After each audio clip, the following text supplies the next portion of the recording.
what living well with technology means to me is in some ways quite similar to a concept of transparency that philosophers of technology have used to describe a situation where a particular tool or instrument becomes basically invisible in the moment of being used. So, for instance, the famous example that Heidegger used of a hammer, which, when being used unproblematically, becomes almost like an extension of the body itself, and the person using it no longer notices the hammer as an object in itself. So in some ways that is true for the technologies that I live with on an everyday basis. I don't usually have any particular awareness of the glasses that I'm wearing,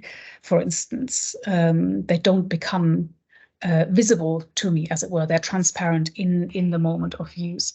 But of course, it doesn't take much for this transparency to disappear. So, for instance, when there is a car parked over a lowered curb, suddenly my power chair becomes very visible indeed to me, and it becomes a problem.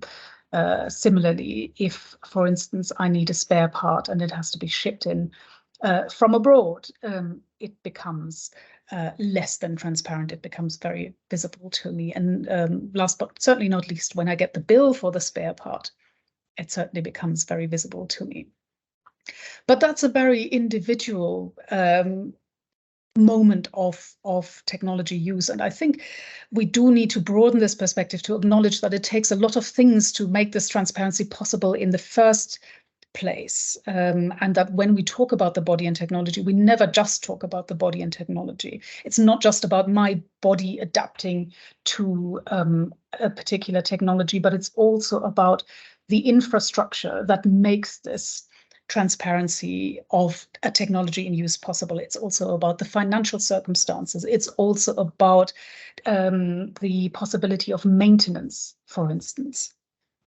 Now, my own work is on physical and anatomical models of the 18th and 19th century. So I'm firmly located as a historian in the pre-digital past.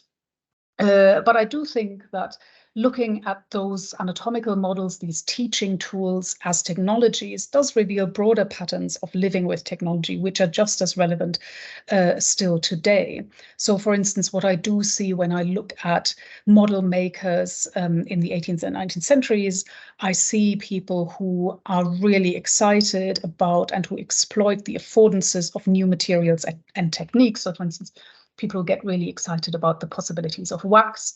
In the 17th century, people get really excited about the possibilities of papier-mâché in the 19th century. And sometimes this very much is driven by these new affordances rather than by questions about what the user actually needs and wants. So it's more about what is possible to do rather than what should be done. On the other hand, I see model designers who do have quite a clearly articulated idea of their new technologies in use, but who do that working with an ideal user in mind, someone they make up in their heads rather than working with real users. And in both cases, I think what I see happening is that when these new technologies then make real users in situations of actual use, there's a lot of unexpected creative things happening that weren't at all part of the equation initially in the design phase. So lots of adaptations, lots of modifications, lots of resistance.